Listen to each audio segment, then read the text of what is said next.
วายสีคัดเลือกทหารเรียบร้อยแล้วอำไดเป็นในก็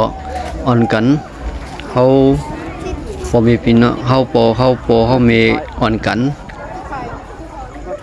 ที่มือเฮือนขึ้นเย้าก็คือว่า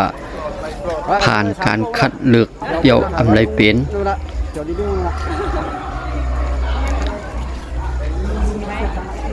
ไทยกองก็จมซื่อๆก็คือว่าอำไดเป็นน่ะเนาะพอเป็นทหารก็ติไลกว่าหัวที่ก็ตกที่แล้วเนี่ยเนาะเป็นกองทหารอากาศ5ทหารบก5ทหารเรือเนี่ยฮู้น่ะเนาะพอเป็นทหารเรือก็ปุณทะเลนะบ่ทหารกองกองบกกองเพิ่นฮ้องว่าเรือเหนือดินก็ทหารพรานน่ะเนาะทหารได้เป็นหยังแต่ฮู้นั่นน่ะเนาะเพิ่นต้องการมา3นิ้วกลางหาวเหนือน้ำเหนือลิ้นนั่นน่ะอันในอำได้เป็นเสติก็คือว่าจก